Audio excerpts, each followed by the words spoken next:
Hello dear friends, this is Moscow Hawk speaking again from Moscow.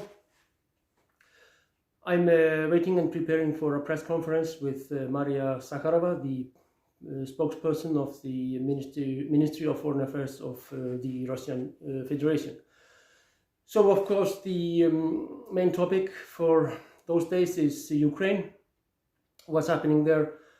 Of course, it's very important, the newest information coming about the Nord Stream, how it was exploded by the Americans, by the CIA and some special forces in the Baltic Sea in the end of September in 2022. The special operation already was in force for 8 months when it happened. 7 months to be quite exact. So the Norwegians are supposed to have taken a very active part in this sabotage, which the Russians call terrorist attack. Certainly it was an attack against a very important infrastructure object of the Russian Federation, which is connecting Russia in the energetic way to Germany.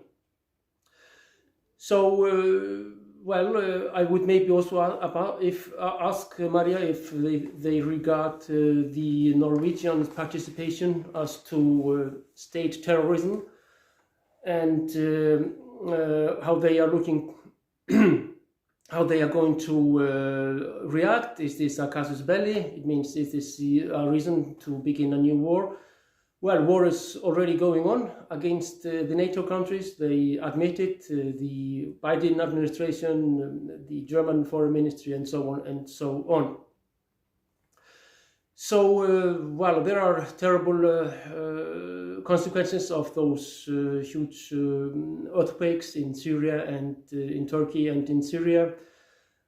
The mainstream of the West, they never talk about that humanitarian aid from the Western countries, from NATO countries, from North America and the European Union, just went to a fellow NATO country of Turkey, but not a single bottle of water or some medicine or blanket to the Arabic Syrian Republic.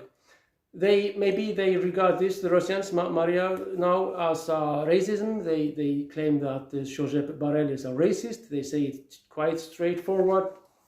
But this is, of course, very strange as to humanitarian principles, not to help a whole nation which is in huge problems. There are maybe 20,000 people perished because of this cataclysm, of this catastrophe, and deepest condolences to the nations of Turkey and of course to Syrian people nonetheless. So the Russians, they say the West is took off the masks, the West is showing the what face is behind the mask, ugly face of false lies and so on, but it's very inconvenient for me, for Icelander, that the state of Iceland, the government of Iceland, didn't help in any way, didn't manage, didn't try, didn't do anything to help the thousands and thousands of Syrians which are in deep problem. The only help to Syria came from India, from China, from Russia, but not a single help. Not one finger was lifted in the West in order to help the Syrian people in Aleppo. Mainly this took place in the northwest of Syria, in Aleppo, which is the biggest city of that republic. So as to the fightings in Ukraine, they still continue. The line hasn't changed in any drastic manner recently. Still fighting over Bakhmut, over Artyomovsk, but specialists in the West and also Russian local ones, they propose and think and predict a big offensive of the Russians in next days, weeks, before the spring. And the West is trying to send as much armament to Ukraine as possible. We have some proofs of atrocities against Russian POWs, against Russian prisoners of war, which are executed lying on the ground. We had video,